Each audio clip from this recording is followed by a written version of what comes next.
Hi everyone, मैं रविराज चौहान अपने YouTube channel maths on पे आप लोगों का स्वागत करता हूं। आज हम लोग देखने हैं फिजिक्स, जिसमें हम लोग फिजिक्स का नया चैप्टर देखेंगे, द्रव के गुण और आर्किमिडीज का सिद्धांत। इसमें हम लोग वही क्वेश्चन देखने वाले हैं जो आरआरबी, एनटीपीसी या ग्रुप डी में जो क्वेश्चन बार बार पूछे गए हैं। तो देखते हैं क्वेश्चन नंबर 1। देखिए, क्वेश्चन नंबर 1 कहता है कि द्रव की बूंद की आकृति गोलाकार होने का कारण है। ऑप्शन ए विस्कासिता, बी वायुमंडलीय दाब, सी अल्प भार, डी पृष्ठ तनाव। तो बताना है कि द्रव की आकृति गोलाकार होने का मुख्य कारण क्या होता है। उसका कारण होता है पृष्ठ तनाव, यानी ऑप्शन नंबर डी इस क्वेश्चन का आंसर हो गया। अब हम देखते हैं नेक्स्ट क्वेश्चन, क्वेश्चन नंबर 2। देखिए, क्वेश्चन नंबर 2 कहता है कि द्रव्यों में पृष्ठ तनाव का कारण है। ऑप्शन ए अणुओं के मध्य विद्युत बल, बी में कहता है अणुओं के मध्य संसर्जक बल, सी में कहता है अणुओं के मध्य गुरुत्वाकर्षण बल, डी अणुओं के मध्य असंजन बल। तो किसके कारण पृष्ठ में द्रवों में पृष्ठ तनाव का कारण होता है? वो होता है अणुओं के मध्य संसंजक बल। क्या होता है? संसंजक बल, यानी ऑप्शन नंबर बी इस क्वेश्चन का आंसर हो गया। अब हम देखते हैं next question, question number 3। Question number 3 कहता है कि साबुनों को जल में घोलने पर जल के पृष्ठ तनाव पर क्या प्रभाव पड़ता है? ऑप्शन ए बढ़ जाता है, बी घट जाता है, सी समाप्त हो जाता है, डी अप्रभावित रहता है। तो साबुनों को जल में घोलने पर जल के पृष्ठ तनाव पर क्या प्रभाव पड़ता है? तो जो जल का पृष्ठ तनाव होता है वो हो जाता है कम, यानी घट जाता है, यानी ऑप्शन नंबर बी इस क्वेश्चन का आंसर हो गया। अब हम देखते हैं नेक्स्ट क्वेश्चन। आप देख सकते हैं भी हैं कि सभी क्वेश्चन प्रीवियस ईयर का क्वेश्चन है, हमने वही क्वेश्चन लिया भी है। अब हम देखते हैं नेक्स्ट क्वेश्चन, क्वेश्चन नंबर 4 कहता है कि निम्नलिखित में से किसके लिए केशिकत्व एकमात्र कारण नहीं है? ऑप्शन ए स्याही सोखना, बी भूमिगत जल का ऊपर उठना, सी सूती कपड़े पर पानी की बूंदों को फैलना, डी पौधों की जड़ों से इसके पत्तों तक पानी का ऊपर उठना। यानी इसमें कह रहा है कि केशिकत्व का कारण कौन नहीं है? तो केशिकत्व का कारण नहीं है कि सूती कपड़े पर पानी की बूंदों को फैलना। तो याद रखिएगा कि ये जो है वो केशिकत्व बल्कि पृष्ठ तनाव के कारण होता है। जो सूती कपड़े पर पानी के बूंदों का जो फैलाव होता है वो होता है पृष्ठ तनाव के कारण होता है। जबकि इसमें पूछ रहा था कि केशिकत्व का एकमात्र कारक कौन नहीं है, तो कौन नहीं है?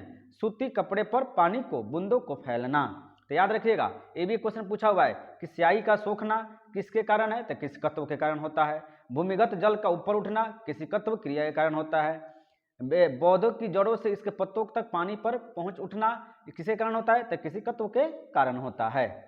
अब हम देखते हैं नेक्स्ट क्वेश्चन, क्वेश्चन नंबर 5।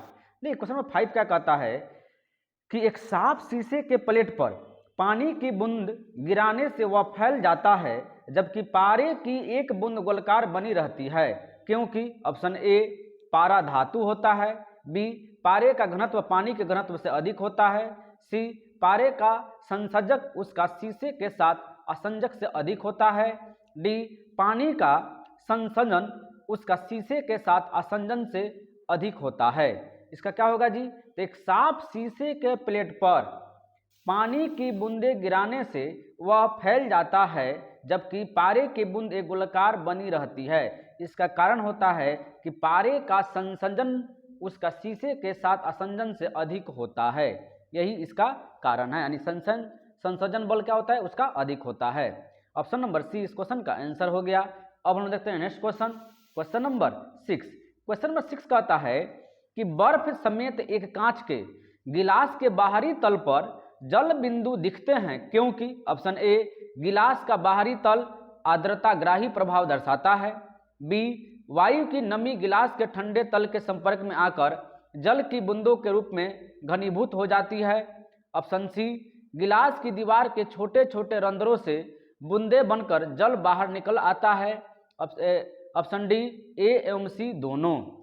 तो याद रखिएगा कि बर्फ समेत एक कांच के गिलास के बाहरी तल पर जल बिंदु दिखते हैं, क्योंकि वायु की नमी गिलास के ठंडे तल के संपर्क में आकर जल की बूंदों के रूप में घनीभूत हो जाती है। यही कारण है क्या जी कि अब देखते होंगे कि जब हम लोग कांच के गिलास को छूते हैं तो उसमें पानी जमा हुआ रहता है, नहीं, उसके कारण क्या होता है कि वायु की नमी गिलास के ठंडे तल के संपर्क में आकर जल की बूंदों के रूप में घनीभूत हो जाती है। यानी ऑप्शन नंबर बी इस क्वेश्चन का आंसर हो गया। अब हम देखते हैं next question, question number 7। Question number 7 कहता है कि स्वचालित वाहनों में प्रयुक्त द्रव चालित ब्रेक किसका सीधा प्रयोग है? ऑप्शन ए आर्किमिडीज का सिद्धांत, बी पास्कल नियम, सी बर्नौली प्रमेय, डी फैराडे नियम। तो स्वचालित वाहनों में द्रव चालित, देखिए द्रव चालित ब्रेक किसका सीधा प्रयोग है? तो ए प्रयोग है पास्कल नियम का, यानी ऑप्शन नंबर बी इस क्वेश्चन का आंसर हो गया। अब हम देखते हैं नेक्स्ट क्वेश्चन, क्वेश्चन नंबर 8। देखिए क्वेश्चन नंबर 8 क्या कहता है? क्वेश्चन नंबर 8 कहता है कि वायु में प्रचक्री क्रिकेट बॉल के दोलन की व्याख्या की जा सकती है। ऑप्शन ए बर्नौली के प्रमेय के आधार पर, बी पवन द्वारा पैदा किए गए प्रक्षोभ के आधार पर, सी वायु की उपलावकता के आधार पर, डी पवन की दिशा में अचानक परिवर्तन के आधार पर। तो याद रखिएगा कि वायु में प्रचक्री क्रिकेट बॉल के दोलन की व्याख्या की जा सकती है किसके सिद्धांत पर? तो बर्नौली के प्रमेय के आधार पर, ठीक है। क्योंकि देखिए बर्नौली के प्रमेय आधार पर कहता है कि ऊर्जा संरक्षण के नियम पर कार्य करता है। बर्नौली प्रमेय द्वारा वायु में प्रचक्री क्रिकेट बॉल के दोलन की व्याख्या की जा सकती है, यानी ऑप्शन नंबर ए इस क्वेश्चन का आंसर हो गया।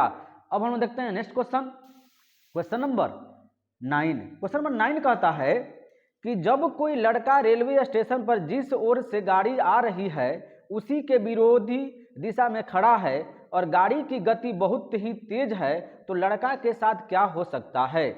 ऑप्शन ए समान स्थिति में रहेगा, बी गाड़ी की ओर खींचेगा, सी गाड़ी से दूर जाएगा, डी बैठ जाएगा। तो जब कोई लड़का रेलवे स्टेशन पर जिस ओर से गाड़ी आ रही उसी विरोध में दिशा में खड़ा है तो उसके साथ क्या होगा जी? तो वो होगा कि गाड़ी की ओर खींचेगा। क्या होगा? ऑप्शन नंबर बी इस क्वेश्चन का आंसर हो गया।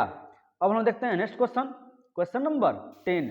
Question number 13। क्या बीच में न्यूमेरिकल है? हम लोग न्यूमेरिकल को एक वीडियो के माध्यम से हम लोग उसमें क्या सॉल्व करते हुए हम लोग देखेंगे, ठीक है। हम देखते हैं क्वेश्चन नंबर 13। क्वेश्चन नंबर 13 कहता है एक पिंड किसी द्रव पर तैर रहा है, पिंड और द्रव का घनत्व बराबर है, अगर पिंड को नीचे की ओर दबाकर छोड़ दिया जाए तो क्या होगा? ऑप्शन ए कहता है वह दोलन करने लगेगा, बी वह डूबकर तली में जाएगा, सी अपनी पुरानी अवस्था में एकदम आ जाएगा, डी जहां उसे छोड़ा जाएगा वहीं रहेगा।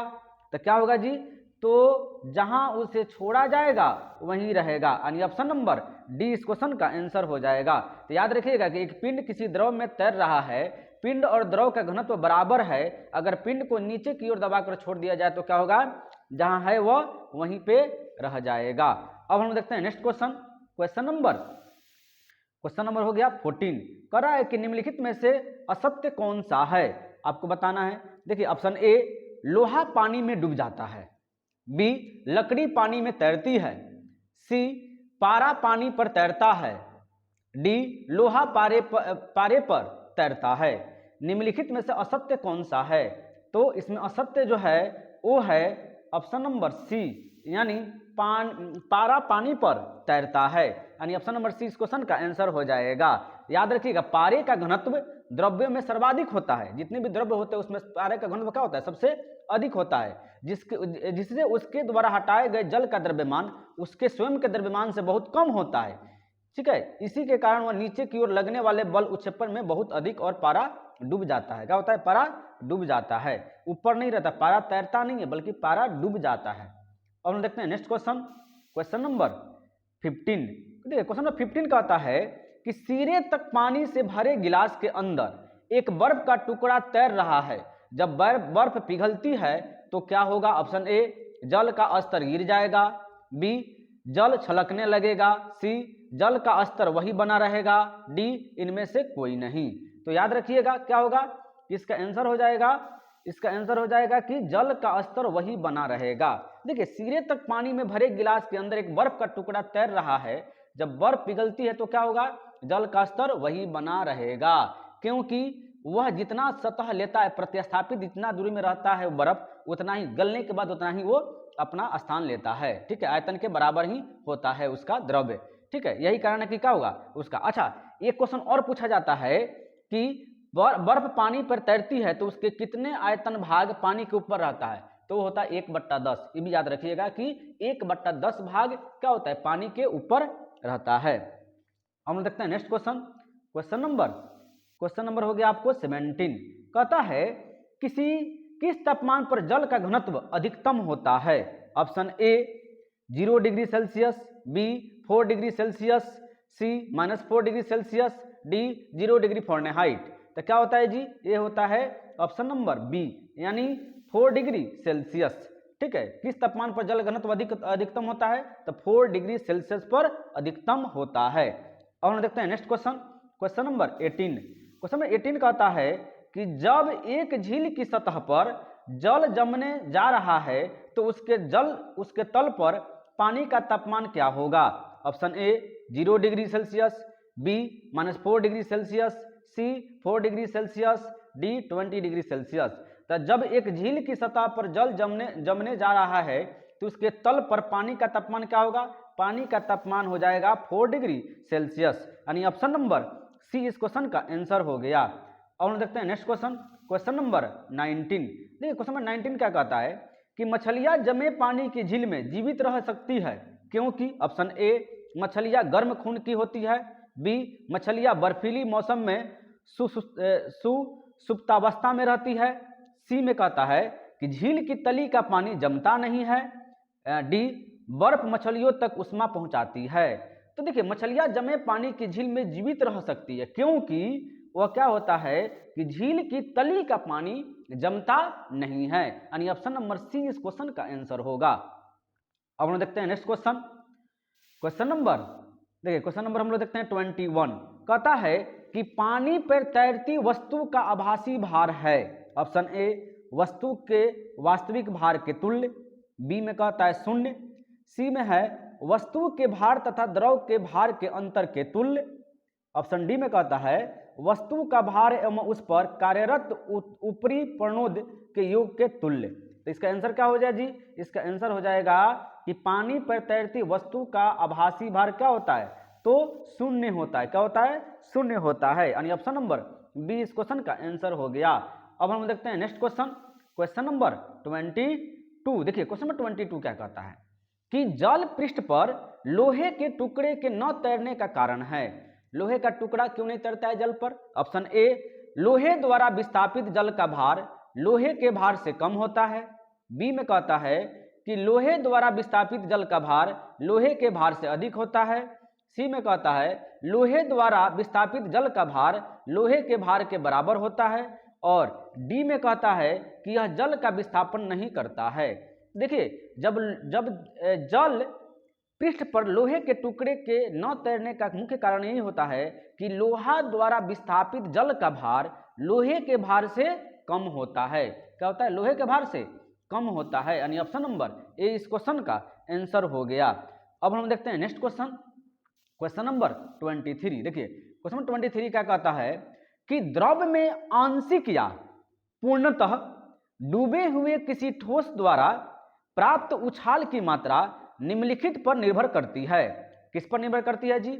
ऑप्शन ए ठोस द्वारा हटाए गए द्रव की मात्रा पर, बी ठोस के द्रव्यमान पर, सी ठोस के भार पर, डी इनमें से कोई नहीं। तो याद रखिएगा द्रव्य में आंशिक या पूर्णतः डूबे हुए किसी ठोस द्वारा प्राप्त उछाल की मात्रा निर्भर करती है ठोस द्वारा हटाए गए द्रव की मात्रा पर, यानी ऑप्शन नंबर ए इस क्वेश्चन का आंसर हो गया। अब हम देखते हैं नेक्स्ट क्वेश्चन नंबर 24। देखिए क्वेश्चन नंबर 24 क्या कहता है कि स्थिर पानी में मिट्टी का तेल डालने पर मच्छर कम होते हैं क्योंकि यह। ऑप्शन ए प्रजनन में बाधा डालता है, बी मच्छरों के लिए उच्च विष है, सी लार्वा के सांस में बाधा डालता है, डी मच्छरों को भगाता है। तो क्या करता है जी, ये जो करता है वो लार्वा के सांस में बाधा डालता है, यानी ऑप्शन नंबर सी इस क्वेश्चन का आंसर हो गया।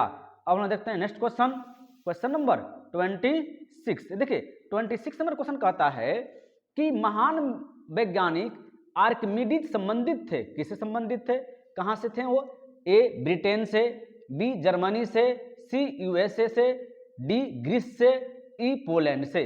तो महान वैज्ञानिक आर्किमिडीज जो रहने वाले थे वो रहने वाले थे ग्रीस से, यानी ऑप्शन नंबर डी इस क्वेश्चन का आंसर हो गया। ठीक है, कहाँ के रहने वाले थे?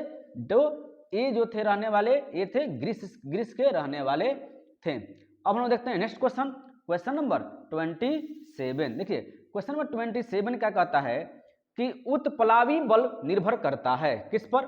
ऑप्शन ए तरल की गहराई पर, बी विस्थापित तरल के केवल घनत्व पर, सी विस्थापित तरल के केवल आयतन पर, डी विस्थापित तरल के भार पर।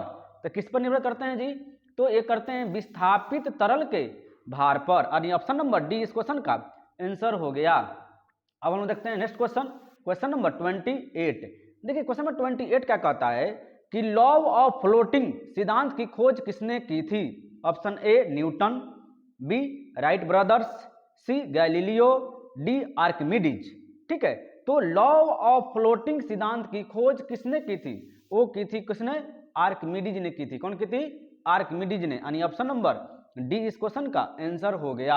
अब हम लोग देखते हैं नेक्स्ट क्वेश्चन, क्वेश्चन नंबर 29। देखिए क्वेश्चन नंबर 29 क्या कहता है कि अगर किसी झील के तल से ऊपर आते बुलबुले के आयतन में वृद्धि होती है तो उस बुलबुले पर लगने वाला दाब होगा। ऑप्शन ए कम होगा, बी बढ़ेगा, सी वही रहेगा, डी शून्य होगा।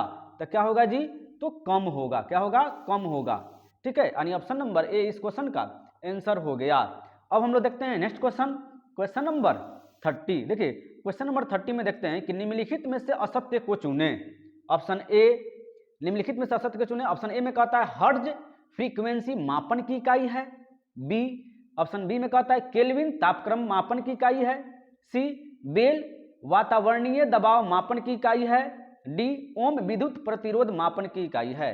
तो इसमें गलत क्या है? तो इसमें गलत है कि बेल वातावरणीय दबाव मापन की इकाई है, यही गलत है। ठीक है, ठीक है। अब हम देखें और क्या है, और सबके सब सही है कि हर्ट्ज फ्रीक्वेंसी मापन की इकाई है, केल्विन से तापक्रम मापा जाता है, ओम से विद्युत प्रतिरोध मापा जाता है। इसमें गलत क्या हो गया? बेल वातावरणीय दबाव मापन की इकाई है, यानी ऑप्शन नंबर सी इस क्वेश्चन का आंसर हो गया। अब हम देखते हैं नेक्स्ट क्वेश्चन, क्वेश्चन नंबर 31।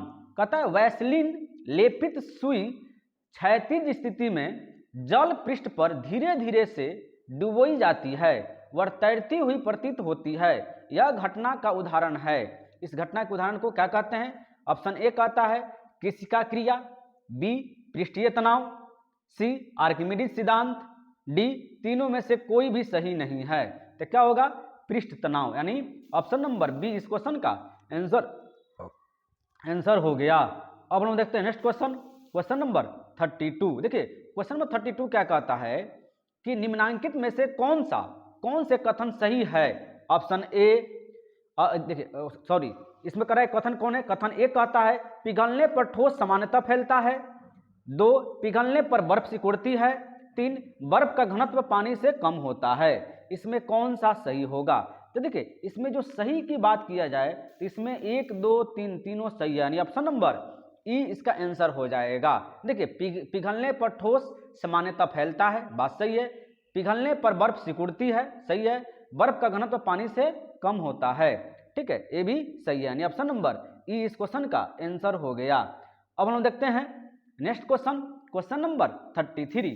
देखिए क्वेश्चन नंबर 33 क्या कहता है कि तेल दीप में बत्ती का तेल डैश के कारण ऊपर उठता है। ऑप्शन ए दाब अंतर, बी केशिका क्रिया, सी तेल की निम्न संयंता, डी गुरुत्वीय बल। तो तेल दीप में बत्ती का तेल डैश के कारण उठता है, किस कारण? तो केशिका क्रिया, यानी ऑप्शन नंबर बी इस क्वेश्चन का आंसर हो गया। हम लोग अब देखते हैं नेक्स्ट क्वेश्चन, क्वेश्चन नंबर 34। देखिए क्वेश्चन नंबर 34 क्या कहता है कि तेल में तैरती हुई एक वस्तु सदा अपना क्या विस्थापित करती है? ऑप्शन ए तेल का वॉल्यूम, बी तेल का सरफेस एरिया, सी तेल का भार, डी तेल की गहराई, ई तेल का आधा वॉल्यूम। तो तेल में तैरती हुई एक वस्तु सदा अपना क्या विस्थापित करती है? तो ये करती है तेल का वॉल्यूम, यानी ऑप्शन नंबर ए इस क्वेश्चन का आंसर हो गया।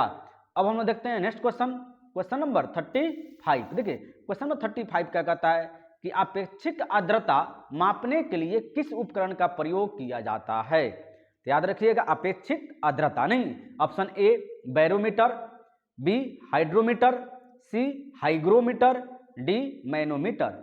तो अपेक्षित आर्द्रता को किसमें मापी जाती है, तो हाइग्रोमीटर में, यानी ऑप्शन नंबर सी इस क्वेश्चन का आंसर हो गया। अब हम देखते हैं नेक्स्ट क्वेश्चन, क्वेश्चन नंबर 36। देखिए क्वेश्चन नंबर 36 में क्या कहता है कि हाइग्रोमीटर किसे नापने के लिए प्रयोग में लाया जाता है। ऑप्शन ए द्रव का अपेक्षित घनत्व, बी दूध की शुद्धता, सी वायुमंडल में व्याप्त आर्द्रता, डी समुद्र की गहराई। तो क्या मापा जाता है जी, तो वायुमंडल में व्याप्त आर्द्रता, यानी ऑप्शन नंबर सी इस क्वेश्चन का आंसर हो जाएगा। तो आर्द्रता को मापने के लिए किसका प्रयोग किया जाता है, तो हाइग्रोमीटर का प्रयोग किया जाता है। अब हम देखते हैं नेक्स्ट क्वेश्चन, क्वेश्चन नंबर 37। देखिए क्वेश्चन नंबर 37 क्या कहता है कि एक दी गई वायु, ठीक है, में के आयतन में जल वाष्प के मात्रा को जाना जाता है कैसे। ऑप्शन ए विशिष्ट आर्द्रता, बी सापेक्षिक आर्द्रता, सी मिश्रित अनुपात, डी निरपेक्ष आर्द्रता। तो किसमें मापा, किसे जाना जाता है, तो निरपेक्ष आर्द्रता के द्वारा इसको जाना जाता है, यानी ऑप्शन नंबर डी इस क्वेश्चन का आंसर हो गया। अब हम लोग देखते हैं नेक्स्ट क्वेश्चन, क्वेश्चन नंबर आ जाएगा 38 नंबर क्वेश्चन कहता है कि एक पात्र जिसमें पानी है एक बीम तुला पर समानता में है, जब कोई पात्र की तली और उसकी सतहों को बिना छुए पानी में उंगली डालता है तो पात्र जिस पर रखा जाता है उस तुला का पैमाना क्या होता है। तो ऑप्शन ए झुकता है, बी ऊपर उठता है, सी स्थिर रहता है, डी अपूर्वानुमानित होता है। तो क्या होता है जी, स्थिर रहता है। क्या होगा, स्थिर रहेगा।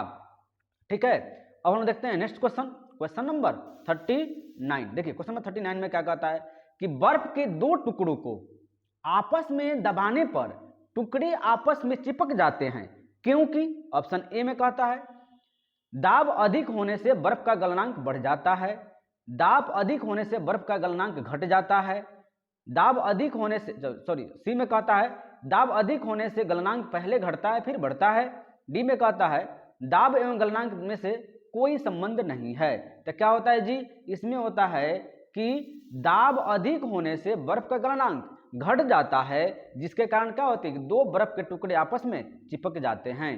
हम देखते हैं नेक्स्ट क्वेश्चन, क्वेश्चन नंबर 40। देखिए क्वेश्चन नंबर 40 में क्या कहता है कि ठोस की शुद्धता किसके निर्धारण द्वारा प्राप्त की जाती है।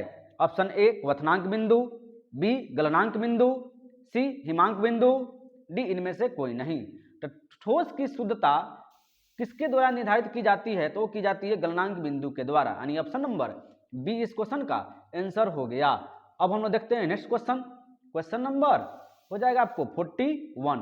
देखिए क्वेश्चन नंबर 41 में क्या कहता है कि तैराक को नदी के मुकाबले समुद्री पानी में तैरना आसान क्यों लगता है। ऑप्शन ए समुद्री पानी में कम संदूषण होता है, बी समुद्री तरंगे तैराक को तैरने में सहायक होती है, सी समुद्री पानी का घनत्व साधारण पानी से ज्यादा होता है, डी समुद्र में पानी का आयतन ज्यादा होता है। इसका आंसर क्या हो जाएगा जी, इसका आंसर हो जाएगा ऑप्शन नंबर सी समुद्री पानी का घनत्व साधारण पानी से ज्यादा होता है। ठीक है, अब हम देखते हैं नेक्स्ट क्वेश्चन, क्वेश्चन नंबर 42। देखिए क्वेश्चन नंबर 42 क्या कहता है कि एक जहाज एक नदी से समुद्र में पहुंचता है तब क्या होता है, नीचे की ओर झुक जाता है, बी इनमें से कोई नहीं, सी वैसा ही स्तर बना रहता है, डी ऊपर की ओर उठता है। तो क्या होता है जी, ऊपर की ओर उठ जाता है। देखिए एक जहाज जब नदी से समुद्र में पानी में पहुंचता है तो क्या होगा, ऊपर की ओर उठ जाएगा। क्यों, क्योंकि समुद्र के जल का घनत्व नदी के जल के घनत्व से अधिक होता है, इसके कारण क्या होता है, वो ऊपर उठ जाता है, यानी ऑप्शन नंबर डी इस क्वेश्चन का आंसर हो गया। और हम देखते हैं नेक्स्ट क्वेश्चन, क्वेश्चन नंबर 43। देखिए क्वेश्चन नंबर 43 क्या कहता है कि जब कोई हवा का बुलबुला किसी झील की तलहटी से सतह तक आता है तो ऑप्शन ए वह चकती की तरह चौड़ा हो जाता है, बी यह आकार में बढ़ जाता है, सी यह आकार में कम हो जाता है, डी इसका आकार वही रहता है। तो क्या होगा, यह हो जाएगा कि जब कोई हवा बुलबुला किसी झील के तलहटी से सतह तक आता है तो क्या होता है, यह आकार में बड़ा हो जाता है। यानी ऑप्शन नंबर बी इस क्वेश्चन का आंसर हो गया। अब हम देखते हैं नेक्स्ट क्वेश्चन। क्वेश्चन नंबर आपको हो जाएगा, क्वेश्चन नंबर हो गया 47। देखिए क्वेश्चन नंबर 47 क्या कहता है कि जब एक घनीय बर्फखंड 10 छोटे छोटे घनों में छिन्न भिन्न हो जाता है तब इसका तल क्षेत्र क्या होगा। ऑप्शन ए घटेगा, बी अपरिवर्तित रहेगा, सी बड़ा होगा, डी इनमें से कोई नहीं। तो क्या होगा जी, तो इसका होगा बड़ा होगा, यानी ऑप्शन नंबर सी इस क्वेश्चन का आंसर हो गया। अब हम देखते हैं नेक्स्ट क्वेश्चन। Question number 48। देखिए क्वेश्चन नंबर 48 क्या कहता है कि थर्मस फ्लास्क में रखा गर्म द्रव किस प्रक्रिया से सुरक्षित रहने के कारण गर्म बना रहता है। ठीक है, ऑप्शन ए कहता है चालन, बी कहता है संवहन, सी कहता है विकिरण, डी कहता है उपयुक्त तीनों। तो थर्मस फ्लास्क में रखा गर्म द्रव किस प्रक्रिया से सुरक्षित रहने के कारण गर्म बना रहता है, तो वो रहता है उपयुक्त तीनों के कारण, यानी चालन, संवहन और विकिरण, ये तीनों के कारण क्या होता है, वह गर्म बना रहता है। ठीक है, यानी ऑप्शन नंबर डी इस क्वेश्चन का आंसर हो गया, उपयुक्त में से तीनों। अब हम देखते हैं नेक्स्ट क्वेश्चन। क्वेश्चन नंबर हो जाएगा 50। देखिए क्वेश्चन नंबर 50 क्या कहता है कि वायुमंडलीय दाब मापा जाता है किसके द्वारा। Option A hydrometer, B barometer, C hygrometer, D तुगता मापी यानी एल्टीमीटर से। ठीक है, तो देखिए वायुमंडलीय दाब मापा जाता है किसे, तो दाब मापा जाता है किसमें, बैरोमीटर में, यानी ऑप्शन नंबर बी इस क्वेश्चन का आंसर हो गया। अब हम देखते हैं नेक्स्ट क्वेश्चन। Question number 51। निम्न में से कौन से वैज्ञानिक पानी की टब में नहाते समय अचानक यूरेका यानी डैश यूरेका चिल्लाते हुए बाहर निकल आए थे। Option A Newton, B Einstein, C Archimedes, D Glasgow. तो कौन चिल्ला करके बाहर निकले थे जी, तो आर्किमिडीज जी निकले थे। कौन के, आर्किमिडीज जी। देखिए आर्किमिडीज ने उत्प्लावन बल का सिद्धांत इसी घटना के बाद दिया था। नहाते समय भरे टब में काफी मात्रा में पानी बाहर आ गया जिससे उनके दिमाग में उत्प्लावन बल की बात समझ में आई और उन्होंने उत्प्लावन बल सिद्धांत को प्रतिपादित किया। कौन किए थे, आर्किमिडीज ने किया था। देख कैसा कैसा क्वेश्चन पूछा जाता है नहीं। हम देखते हैं नेक्स्ट क्वेश्चन। क्वेश्चन नंबर 52 कहता है कि सीमांत घर्षण निर्भर करता है किस पर। ऑप्शन ए तल की प्रकृति पर, बी तल की प्रकृति और अविलंब प्रतिक्रिया पर, सी अविलंब प्रतिक्रिया पर, डी तल के क्षेत्रफल पर। तो किस पे पड़ता है जी, तो 52 का आंसर हो जाएगा ऑप्शन नंबर बी, यानी तल की प्रकृति और अविलंब प्रतिक्रिया पर सीमांत घर्षण निर्भर करता है। अब हम देखते हैं नेक्स्ट क्वेश्चन। Question number 53। देखिए क्वेश्चन नंबर 53 क्या कहता है कि दृढ़ता गुणांक का मात्रक है। ऑप्शन ए न्यूटन पर मीटर, बी न्यूटन पर मीटर स्क्वायर, सी न्यूटन पर मीटर क्यूब, डी न्यूटन पर मीटर फोर। यानी दृढ़ता गुणांक का मात्रक है, तो क्या मात्रक है, न्यूटन पर मीटर स्क्वायर, यानी ऑप्शन नंबर बी इस क्वेश्चन का आंसर हो गया। अब हम देखते हैं नेक्स्ट क्वेश्चन। Question number 54। देखिए क्वेश्चन नंबर 54 में क्या कहता है, देखिए क्वेश्चन बार बार पूछा हुआ है नहीं, बहुत इंपॉर्टेंट क्वेश्चन है। देखिएगा कि वर्षा की बूंद गोलाकार क्यों होती है। ऑप्शन ए पृष्ठ तनाव के कारण, बी श्यानता के कारण, सी वातावरण घर्षण के कारण, डी गुरुत्वाकर्षण के कारण। तो कैसे होता है, तब पृष्ठ तनाव के कारण होता है। याद रखिएगा कि वर्षा की बूंद गोलाकार प्रतीत होती है पृष्ठ तनाव के कारण, यानी ऑप्शन नंबर ए इस क्वेश्चन का आंसर हो गया। अब हम देखते हैं नेक्स्ट क्वेश्चन। Question number 55। देखिए क्वेश्चन 55 क्या कहता है कि ब्लॉटिंग पेपर द्वारा स्याही के सोखने में शामिल है। ऑप्शन ए स्याही की श्यानता, बी केशिकीय अभिक्रिया परिघटना, सी ब्लॉटिंग से होकर स्याही का विसरण, डी साइफन क्रिया। तो क्या होता है जी, ये हो जाता है केशिकीय अभिक्रिया परिघटना के द्वारा, यानी ऑप्शन नंबर बी इस क्वेश्चन का आंसर हो गया। अब हम देखते हैं नेक्स्ट क्वेश्चन। क्वेश्चन नंबर 56 कहता है कि लोहा पारा में ऑप्शन ए डूबता है, बी तैरता है, सी उपलता है, डी सभी। तो क्या होता है, लोहा पारा में क्या होता है जी, लोहा जो है पारा में क्या होता है, तैरता है। क्या होता है, तैरता है। देखिए लोहे का घनत्व पारे के घनत्व से कम होता है, यही कारण है कि तैरता है, यानी ऑप्शन नंबर बी इस क्वेश्चन का आंसर हो जाएगा। अब हम देखते हैं नेक्स्ट क्वेश्चन। क्वेश्चन नंबर 57 कहता है कि एक टैंक आंशिक रूप से द्रव से भरा है जो समान क्षैतिज त्वरण के अधीन है, निम्नलिखित में से क्या टैंक में द्रव की सतह के लिए सही है? ऑप्शन ए, द्रव सतह गति की दिशा के नीचे गिरती है और टैंक के पिछले हिस्से पर ऊपर उठती है। बी में कहता है कि द्रव सतह केवल टैंक के केंद्र पर गिरती है। सी में कहता है द्रव सतह क्षैतिज बनी रहती है। डी, द्रव सतह गति की दिशा में ऊपर उठती है और टैंक के पिछले हिस्से में नीचे गिरती है। तो याद रखिएगा, एक टैंक आंशिक रूप से द्रव के से भरा है जो समान क्षैतिज त्वरण के अधीन है, निम्न में से क्या टैंक के द्रव की सतह के लिए सही है? तो सही है कि द्रव सतह की गति की दिशा में नीचे गिरती है और टैंक के पिछले हिस्से पर ऊपर उठती है, यानी ऑप्शन नंबर ए इस क्वेश्चन का आंसर हो गया। अब हम देखते हैं नेक्स्ट क्वेश्चन, क्वेश्चन नंबर 58। देखिए, द्रव के स्वतंत्र पृष्ठ में कम से कम क्षेत्रफल प्राप्त करने की प्रवृत्ति होती है, इस घटना को क्या कहते हैं? ऑप्शन ए श्यानता, बी उलप्लावता, सी पृष्ठ तनाव, डी व्यतिकरण। तो किसी कारण होता है जी? ये होता है पृष्ठ तनाव के कारण। क्या होता है? पृष्ठ तनाव के कारण, यानी ऑप्शन नंबर सी इस क्वेश्चन का आंसर हो जाएगा। अब हम देखते हैं नेक्स्ट क्वेश्चन, क्वेश्चन नंबर 59।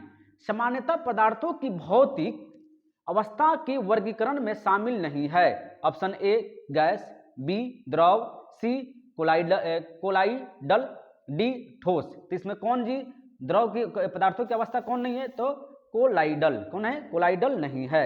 यानी अब हम लोग देखते हैं नेक्स्ट क्वेश्चन, क्वेश्चन नंबर 60। देखिए क्वेश्चन नंबर 60 क्या कहता है कि जल शुद्धिकरण के लिए निम्न में से कौन सी विधि प्रयुक्त होती है? ऑप्शन ए टरगर दबाव, बी परासरण, सी विपरीत परासरण, डी साइटोलिसिस। तो कौन नहीं है जी? तो ए है ए विपरीत परासरण। कौन है? परासरण, यानी ऑप्शन नंबर सी इस क्वेश्चन का आंसर हो गया। अब हम देखते हैं नेक्स्ट क्वेश्चन, क्वेश्चन नंबर 61। देखिए क्वेश्चन नंबर 61 क्या कहता है कि निम्नलिखित में से कौन सा पदार्थ ऊर्ध्वपातन की प्रक्रिया से गुजरता है? Option A iodine, B nitrogen, C sucrose, D calcium. तो निम्नलिखित में से कौन सा पदार्थ ऊर्ध्वपातन की प्रक्रिया से गुजरता है? तो कौन गुजरता है? तो आयोडीन गुजरता है, यानी ऑप्शन नंबर ए इस क्वेश्चन का आंसर हो गया। अब हम देखते हैं नेक्स्ट क्वेश्चन, क्वेश्चन नंबर 1। देखिए क्वेश्चन नंबर 1 में क्या कहता है कि निम्न में से किसका घनत्व जल के घनत्व से अधिक होता है? ऑप्शन ए लोहे की कील, बी बर्फ, सी कॉर्क, डी थर्मोकॉल। यानी निम्न में से किसका घनत्व जल के घनत्व से अधिक होता है? ये होता है लोहे के कील की, यानी ऑप्शन नंबर ए इस क्वेश्चन का आंसर हो गया। अब हम देखते हैं नेक्स्ट क्वेश्चन, क्वेश्चन नंबर 2। देखिए क्वेश्चन नंबर 2 क्या कहता है कि निम्न में से कौन सा कथन गलत है? यदि कोई वस्तु पानी में डूब जाती है तो इसका मतलब है कि ऑप्शन ए वस्तु पर पानी का ऊपरी प्रणोद वस्तु के भार से अधिक है, बी में कहता है पानी का घनत्व वस्तु के घनत्व से कम है, सी में वस्तु का घनत्व पानी के घनत्व से अधिक है, डी में कहता वस्तु पर पानी का ऊपरी प्रणोद वस्तु के भार से कम है। देखिए निम्न में से कौन सा कथन गलत है? यदि कोई वस्तु पानी में डूब जाती है तो इसका मतलब है कि, यानी गलत जो है वो है ऑप्शन नंबर ए वस्तु पर पानी का ऊपरी प्रणोद वस्तु के भार से अधिक है। ये क्या है? यही गलत है, अपोजिट होता है, नियम इसका उलट हो जाता है। और हम देखते हैं नेक्स्ट क्वेश्चन और आज का लास्ट क्वेश्चन देखते हैं। कहता है कि निम्नलिखित में से कौन आर्किमिडीज के सिद्धांत पर आधारित नहीं है? ऑप्शन ए दुग्ध मापी, बी आदर्त मापी, सी द्रव घनत्व मापी, डी पनडुब्बी।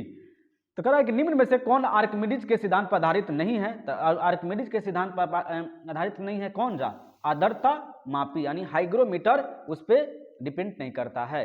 तो आज हम लोगों ने इस चैप्टर में हम लोगों ने देखा वही क्वेश्चन जो बार बार एग्जाम में पूछा गया है। अब हम लोग नेक्स्ट वीडियो में लेकर आएंगे नेक्स्ट चैप्टर, ठीक है।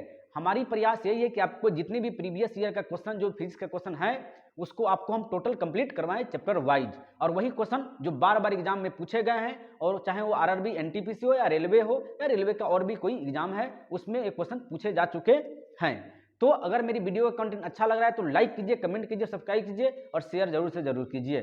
Thank you.